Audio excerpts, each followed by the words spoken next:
trying to kill us just cause they fear us. Fear our minds, fear our minds. They keep trying to kill us just cause they fear us.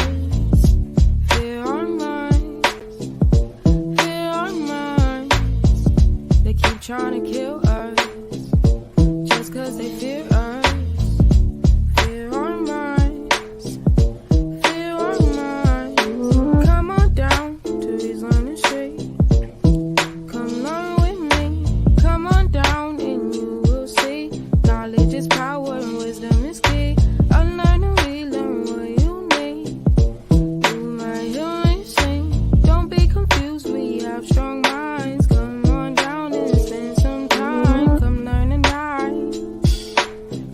Discussions we will speak.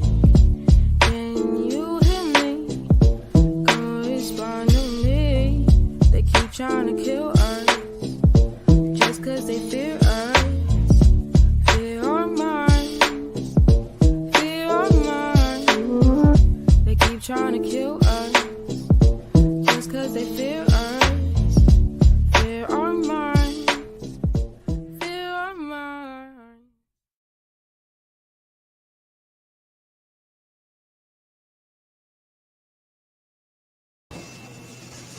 Peace, love, light, and laughter. What up, though, Nick Croft? Hey, how are you? I'm good. How are you? I'm okay. It's pretty cold out there.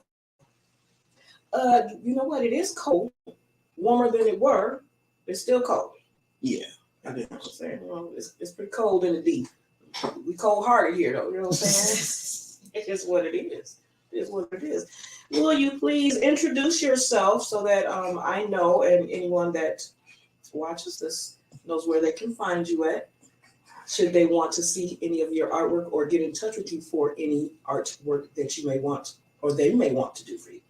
All right. Well, my name is Nicholas Craft, and I do artwork of a lot of different kinds: traditional, digital, albums, graphic novels, that type of thing. So, if anyone wants to find me, you can find me on Instagram at nkcnerdart. And again, that is nkcnerdart. nkcnerdart. We'll make sure we put that in the description below, and as well as we'll put it in the ticker bar. All right, so you said you're an artist. Mm-hmm. You're not a starving artist, though. Hey, KingTheSwimmer. Hi, guys. Y'all know me already. I'm KingTheSwimmer. Yes, they know him already. This is a special guy right here. Yeah, we're giving some time to Nick Croft, the young man that we spoke about earlier. If anyone remembers or recalls when we had Juma on, Juma was asking, or when we were speaking about Nick Croft and his artistic skills and him being at the African American History Museum here in Detroit, Michigan, having his artwork put on the display for Kwanzaa last year, if I'm not mistaken. Am I correct or no? No, yeah, you're correct. It's been up there for a few years. I started on it about 3 or 4 years ago now. 3 winters ago, I'll say. I made the new Kwanzaa image for the Kwanzaa program at the Charles A. Tribe Museum. And it was the case where they ended up blowing it up for me and projected it on for the 7 days of Kwanzaa onto the museum wall. Awesome. Can you tell us again just exactly what is your Gregorian age? How young are you? 24 now. 24? 24 now, yes. And he's already been seen at the AAM. You know what I'm saying? Here in Detroit. That's awesome, you know. So what school did you get your artistic training at? I've been around a couple places. Around 2 winters ago, I transferred from Wayne County Community College District, and I'm currently attending Wayne State University now. for my degree in digital arts. Digital. Okay, so you've moved from actual sketches to digital now. I We're still doing both. I still do the traditional sketches, but it is the case where I'm getting more technical knowledge with my digital art wheelhouse per se, and Okay. branching into a lot of other mediums that I didn't previously think that I would go into, like video editing, sculpting, video art, that sort of thing. And honestly, I really appreciate that I've gotten into it, because I don't think outside of here that I would have really entered it prior. And I feel like that gives me a great opportunity to branch out. So then, do you also work with the AI? No, not really. The reason I ask that is because I know a lot of quote unquote artists now utilize AI, and I question myself if that's actual art. So with you not utilizing AI and doing it yourself, I feel like that's more artistic, or it's more creative, or you're utilizing your brain skills and not a computer's skills. Yeah, like, don't get me wrong, I feel like AI can be a tool, but it's a very uncontrolled tool at the moment. In a lot of in a lot of instances, it seems like it's just compiling other people's work and just kind of just throwing it all together the best way that it's just figuring out how to. It's Like it's AI copy is it's learning. copy technology essentially. It's a learning machine. Right. So it technically is learning from us as we do things, as we utilize the AI. It's taking our skills to make it its own, right? Right. Okay. So then, if you were to use AI, it would be taking your skills and putting it into the AI. Then, yeah. Essentially, but it's doing so without any consideration as to like the creative integrity of it all, in a way. You're bringing about a very good question in my mind of copyright. Yes. So could AI be like a copywriter claim? I You mean, know what I'm saying? Because it's taking your content. it's plagiarism technology essentially. It's because it's trying to it's mainly just trying to look pretty and trying to like compile again the best ways of all these things without any consideration to any of them. So it's a tool. Like it's like something for like hand sketches or hand practicers, or like practicing like poses, like, or locations. Like it's good as like it's the same tool that I would utilize as say a stencil, which is just tracing.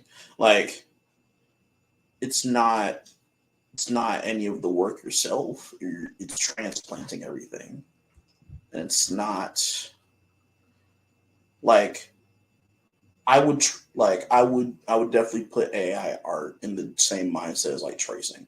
Like you can trace for practice, sure. You can trace to get a better idea of the fundamentals and to get your skills up, but we all know tracing is just plagiarism at the end of the day. Right. Yeah. Because it's Especially tracing someone else's work and then filling it in. right, unless like you're outright like saying, "Hey, I was inspired by this pose or this reference," then it's it's literally just copying. Especially like since AI is copying from each of these different sources, unless you're about to go out and state every source that you're going to get this from, then it'd be better just to not even involve yourself with it unless you're knowing your intent. Right. Okay. I see where you're coming. Being an artist, I could see, not myself being an artist, but I could see as an artist how that would be seen as plagiarism from a creative mind state. It's absorbing your information, your technology. You're the technology. Yeah. Okay, so you said that you're into the digital now. Is that more difficult than doing it with the sketches or by, I don't know how to, I'm not an artist, so I don't know the terminology. So pardon my You're okay. ignorance in that area. But is there a difference? Is it easier doing it digitally, as it were, by hand sketching? Some things are easier, but I wouldn't say necessarily everything is easier. Transiting from one thing to the next. Like for digital art, you can sketch on a computer or a tablet and like swipe away your mistakes with a 2-finger swipe or whatnot. But it is a very different transition. It's like reading a book on your phone versus reading a book in your hand.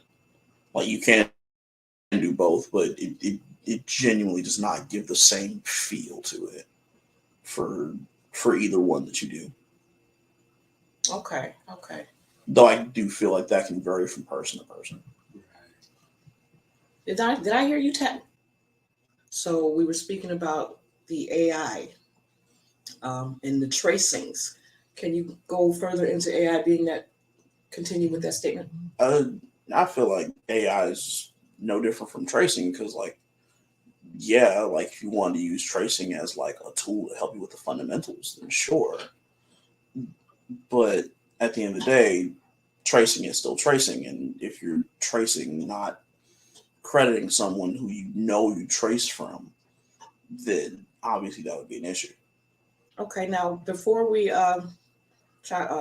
clipped off, King, you were tapping in because he said something that struck you about the AI and the plagiarism, I should say, or Yes. I just liked how you I liked how you made it seem like, what was the tool you said it was kind of the same as? Plagiarism software. Plagiarism software. I liked how it was a tool you said. It was like stencils. Yeah, stencil. I like how you utilized the stencil to give us a better understanding on how if you just use AI, it's not the same as you doing the work. And I liked how you said about how reading a book on your phone and reading a book regularly is two different situations. Yes. That's what I want to tap in on. Because they have a completely different feel to them. Right. And then you said it varies on the person. Yeah. And that is actually 100% correct. Because why you look like that? Go ahead. You said that's 100% correct. I want to know. Go ahead. That is Bring your 100% receipt. correct because you're reading the same words. It doesn't matter if I have a paper right here, if I'm on my phone, if it's the same words. But if you're doing it digitally, it's not the same as filling the paper, actually having to move the page. It's just like an experience that you need. I get it. The experience, because digitally is being done on the computer. The AI is doing it on the computer as opposed to hands-on. That's kind of that's one thing I don't like about the school system. Because it's like, yeah, they might be giving you the same thing and they might be giving you the work you need overall, but they take the experience out. Like, let's say they want to show you how to knit. Mama, you used to take classes like that when you were growing up, right? Yeah, the knitting and crocheting, yes. Right. Nowadays, they wouldn't do that. They would have you watch a YouTube video on how to knit, or as opposed to going have a step-by-step reading thing that tells you how to do it, rather than just feeling it yourself. Oh, so it's like the application of it feels like it's what's missing. Right. It's not the work, because you're getting the work done technically, but it's the feel for it. It's different. Okay, so speaking of that, can you show me what's in your lap? Oh, this since we're talking about applications. I didn't even notice this. What is that? This is a calligraphy. Am I saying that right? Calligraphy. Calligraphy. Okay. What is that? It's the study of letters. A study letter. The study and like practice of letters. It's like almost like turning it. What? What is that? What is that? Oh wow. Is this for me? Is this for me? Maybe. That actually is so. Nick Croft. Mhm. Maybe you don't recall. You donated an entire art set to Reed's Learning Street a couple years back. I did. I remember That book was in that set. You gave us like a lot. I want to say it would have been about the size of this box. That's how much stuff you brought over here and just donating. My students, a couple of them. Actually, my joy was definitely she was utilizing that book to practice on her calligraphy. And I found it while I was cleaning up and going through some things and saw the dedication in there. And I was like, I don't think you knew that dedication page was on there. So that's why I said I wanted to show you that in person, just to show you how much you mean to, apparently to that instructor. You struck her or him with that much to where they, gave you something and then you forwarded it to my students. You paid it forward. I genuinely wanted to.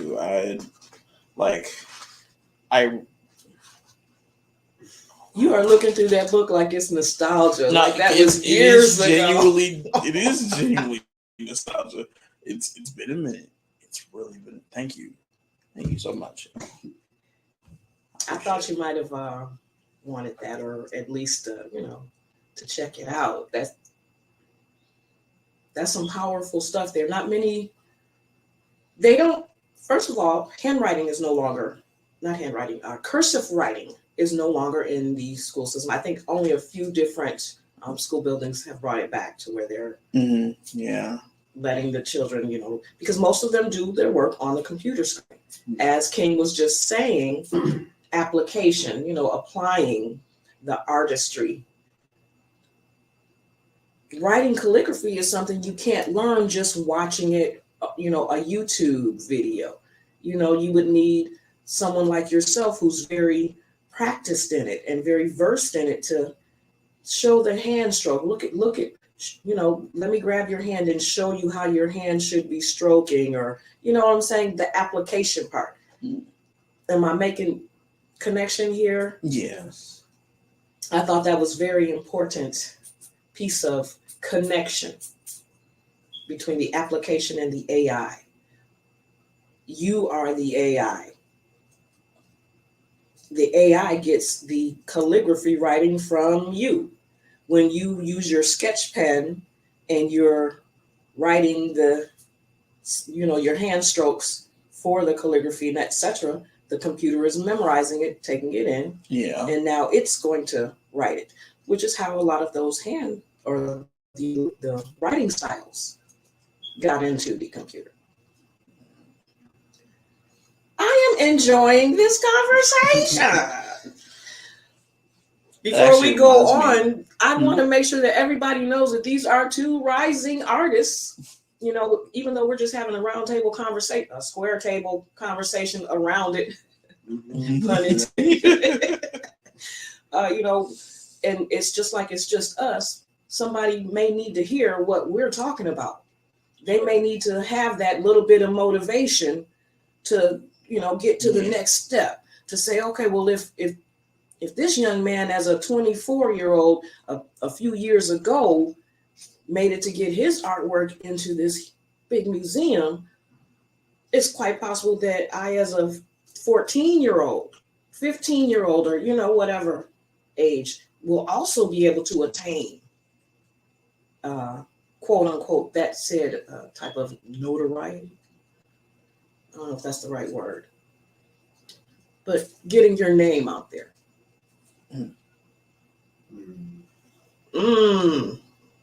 That was a very good way to get his name out there, though, right? You know what I'm saying? Did you want your name to be out there? I did and I didn't. What do you mean by that? I had a very curated way, or had a very curated idea of how I wanted my name to be out there.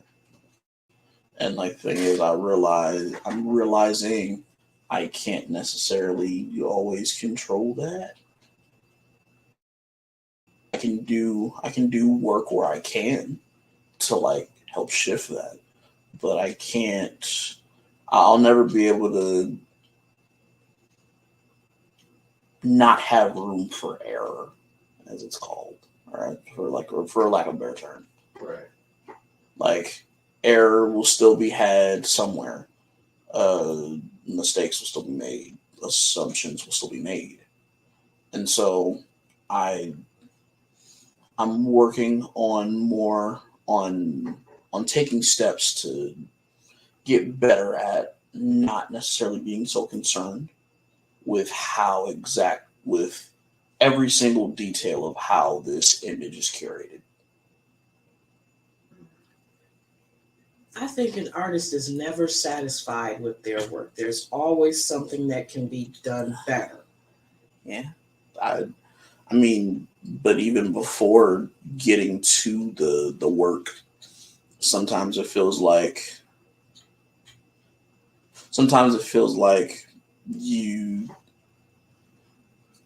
you're so caught up in wanting this thing to be this way that it is, that you would much rather not touch it at all, because it feels like you only get this one opportunity to make this one shot, and if you don't utilize this one shot properly enough, if you don't make this one shot count, then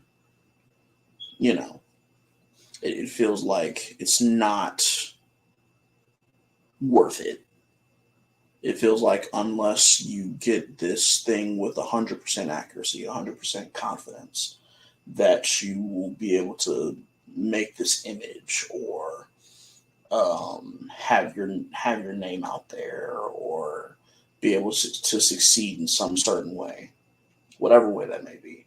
It feels like if you don't do it the exact way that you think that you're going to do it, and you're not 100% confident in that, then it'd be much better not to even take that chance at all. Because anything that feels like it's even 1% less than your expectations almost feels like nothing, So is that meaning like if it's not your 100%, you don't want to give it? Is that what you're saying?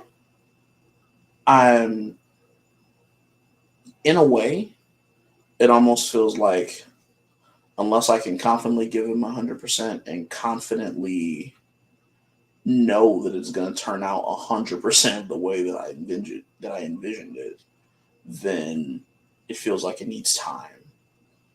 And that can be a very dangerous thing, because it's like by the time that you're so certain that you have it, you might not have it anymore. And there is such a thing as over tweaking something. Yeah. Like, it's like if you had a comic or a graphic novel, and every page was as detailed and as clean and as well thought out as you want it to be. Because like deadlines exist in the world.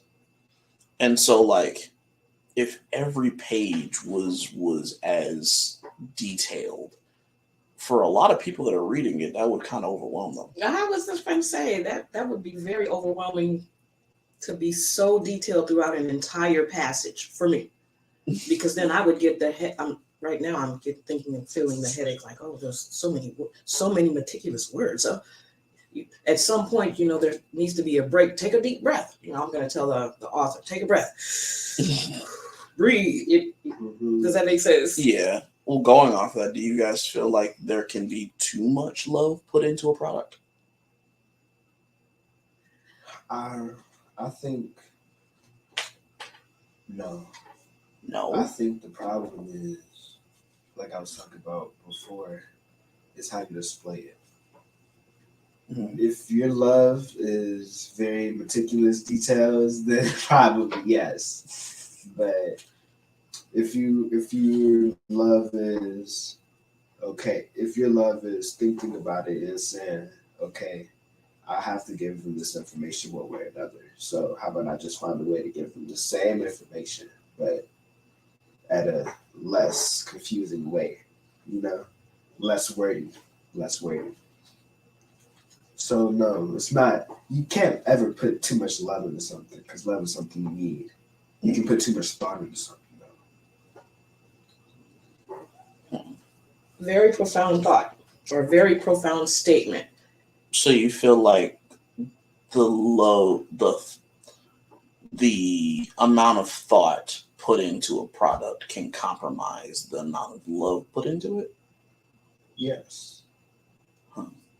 Because just say you love something so much and you love, like when you write down and teach someone how to do some art, let's say, Mhm. and you love this, and you love doing art. So you're going to be very specific on how to do this. But from the person reading it, it's going to be like, what? I got to do this right here to go this right here. So it's going to be confusing. But I say, when you get even more love for it, you'll find a way to write it down a way for them to understand it. Because it's not that you love saying what you have to do, it's that you love when people understand what you have to do. Can I chime in? Profound statement. I feel like, let me try and break that down. Mm-hmm. What you're saying is put it in layman's terms. Yes. So you're passionate about the message. Don't shorten the love. Just put it in layman's terms so that those that don't comprehend big words can still get the message. Is that what you're saying? Yes. It's like, let's say you're baking food and you got so much food over here that got a little bit of sugar in it. But let's say instead of having super big one thing with a whole bunch of sugar in it, now exchange the sugar for love. Gotcha. So like I have this right here, right? Mm-hmm. This is all the love that I'm trying to share. That I need to get this out to you and him, as opposed to just giving you that. And he says, "Well, I don't like strawberry," and you say, "Well, I don't like kiwi." I just pour a little bit here and a little bit there. Now you got a little bit, and he's got a little bit, right? Yes. And it's not just all at once. Yes. And now I can say, "Here, now you taste it, and you taste it." And is that So, like, the act of creating and the act of analyzing don't necessarily come from the same place. wow from the mouth of a babe? Well, it's always been said that we learn from the youth. And with y'all being young, that's why I said that's a profound statement. Don't cut the love short. Just bring the message in a more clearer path. Yeah. I like that. You still want to give it your all your love. Give it 100% of your love. Don't cut the passion for your passion. Right. If you want someone else to know about your passion, though, don't overwhelm them. Give it to them in bits and pieces. Makes sense. Okay. Makes sense. All right. So can I change up? And can we take a left turn here? Sure. All right. I know y'all weren't expecting this because I'm gonna come with it. All right. Do you all know anything about the stars? I know a little bit. I've been getting well versed into them for like the last little bit.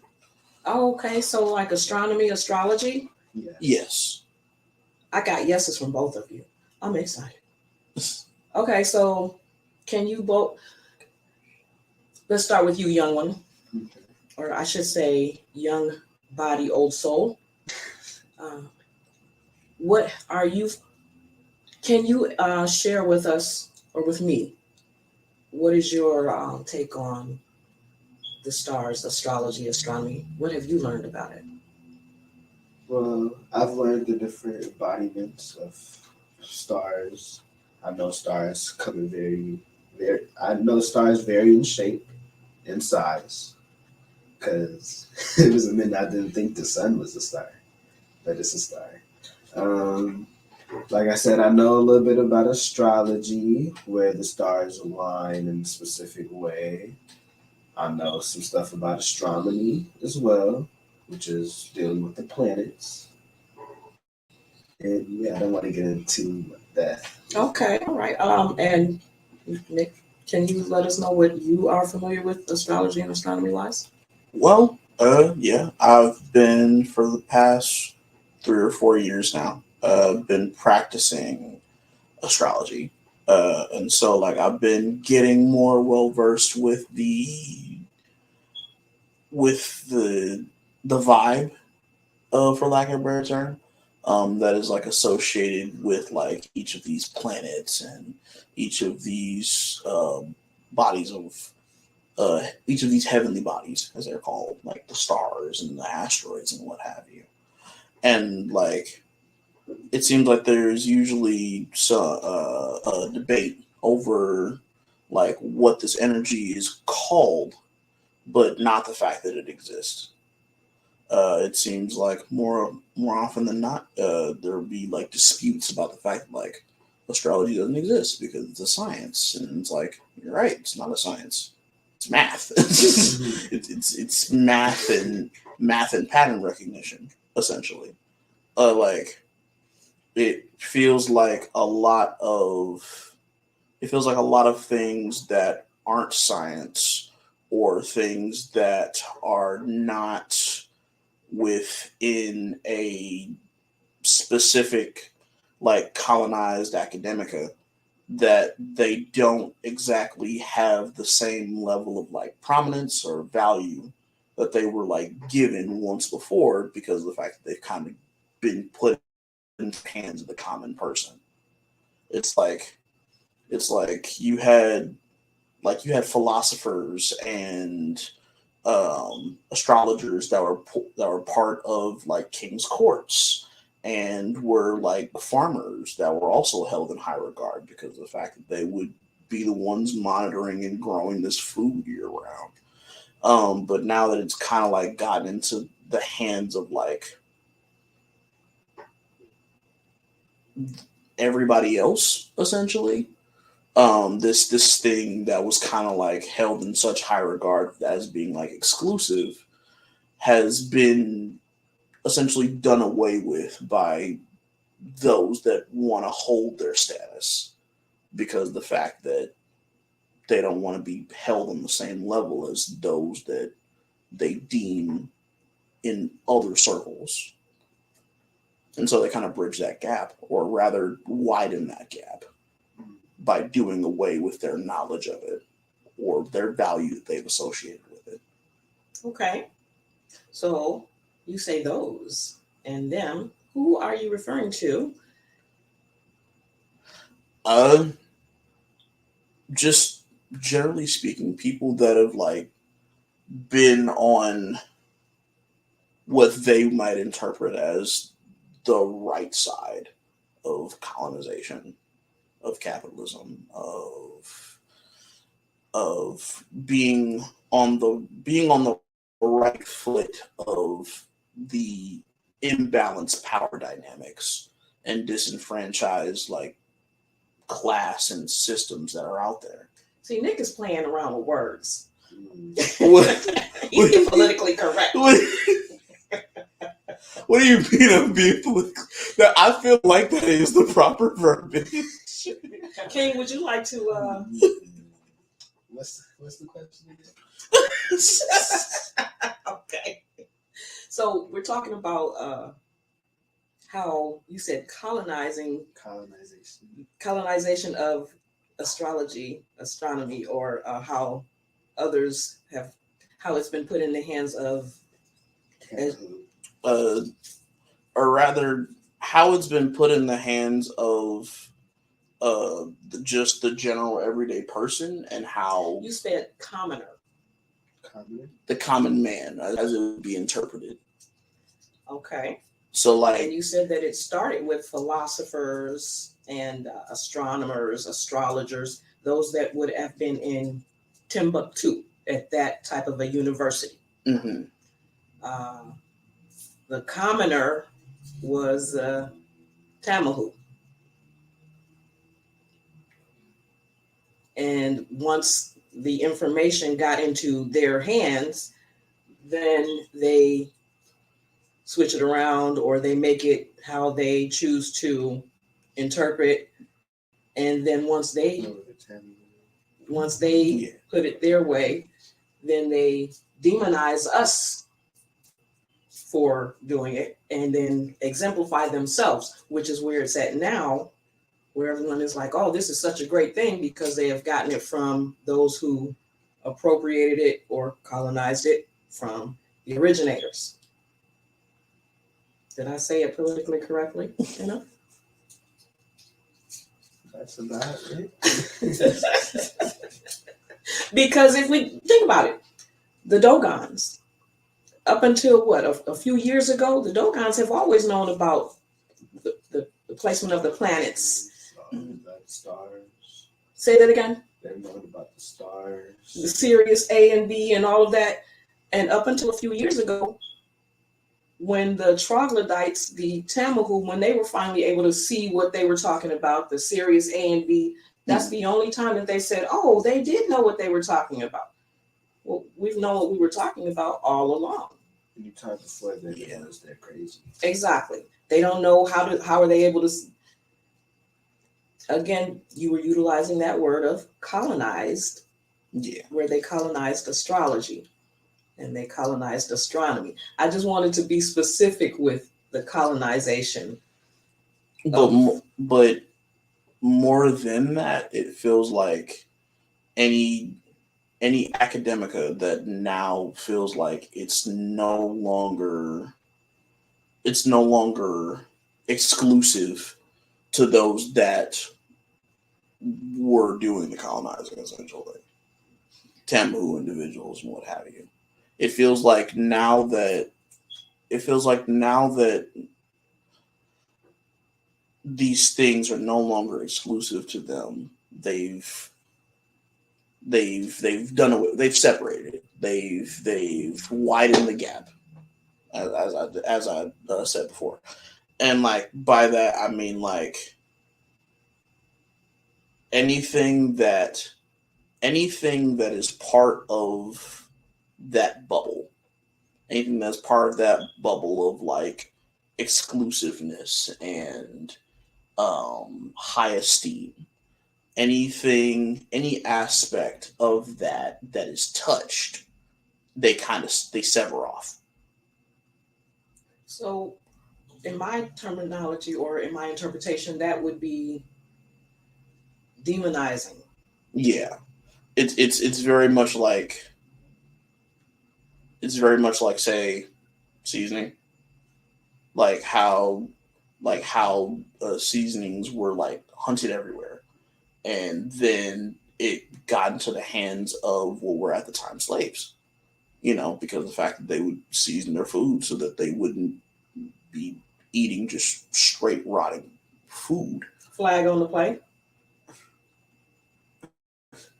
And it was ended up being the case where, once it ended up being a common thing for it, melanated individuals to use,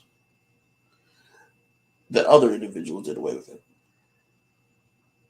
and separate themselves from that.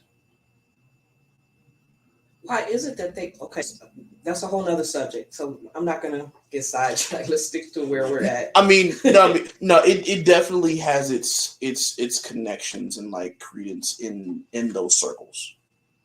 Okay. It's definitely, it's not there's overlap in a lot of that. It's definitely not something that is specific to just one issue. It's because it's the fact that this knowledge was held up in such this knowledge was held in such it was held up in such high regard. It was kept, and because of that, it was gate kept. It was kept with such exclusivity, so to kind of give this sense of superiority complex. So what you're saying is basically they want what they only can have, and if they can't only have it, then they don't want it. Yeah.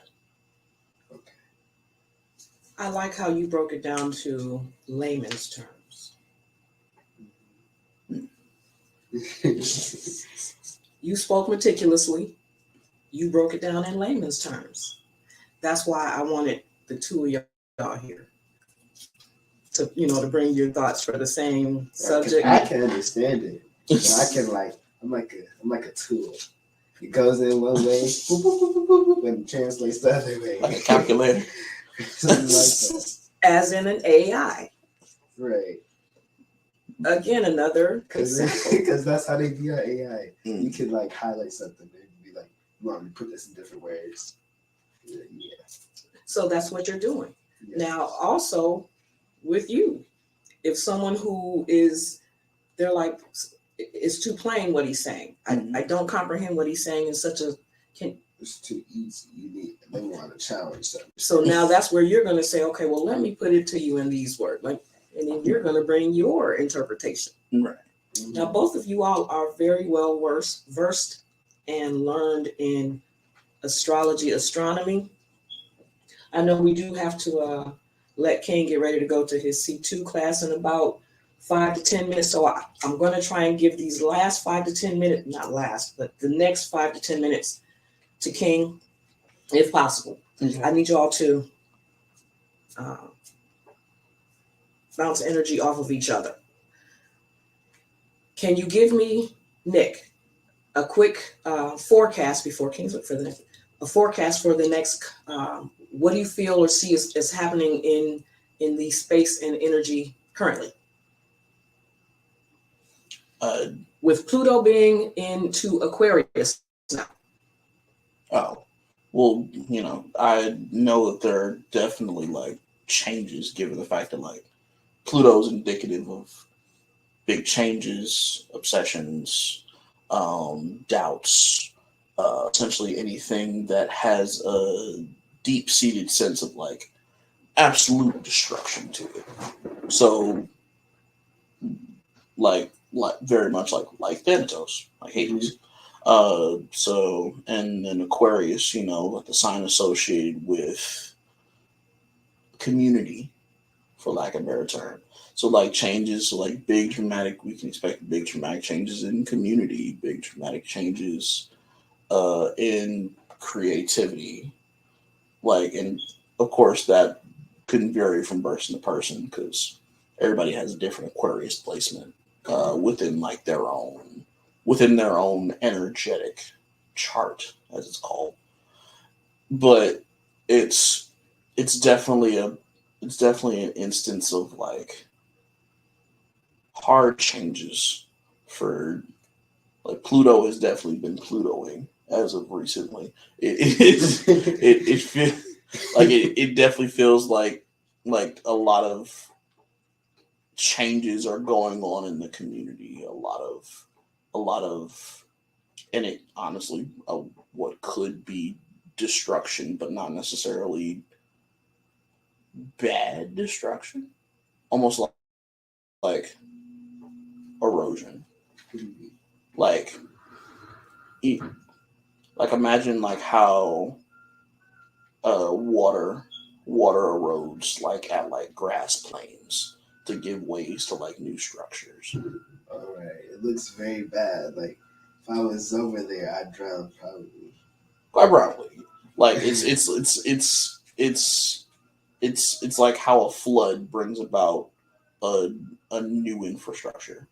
I see what you're saying. Plains. So it's yeah. It's destruction, although the destruction brings room to build. Yeah. It's from chaos comes From chaos comes order. Yeah. Indeed. So it's kind of like, let me think. Let me find a way to say this. It's like, I don't want to say this. So you said it's like a flood coming to like a very grassy plain to give new growth, right? Yes. It can So be, it's like, though that's not necessarily one way. It can right. the only way it can be interpreted. It can be strong focuses. It can be the thing that is the most intense, the thing that's trying to get you. So like, it's kind of like a transition. It's like just the merging of the energy. So that water is changed. Right. And to the grassy field, it's like, what is this? I'm not used to this. So then when the water comes about, it's all this chaos, not because it's harming you, but because you're not used to it. Right. It's just an uncomfortableness. Yes. It's like, oh no, I don't want all of this water. I'll die off. It can like be like a strong like fixation or transition, Right. or like a strong focus to a particular goal. That goal being something that is usually for community in some way. And that's probably what people mean when they say trust the process.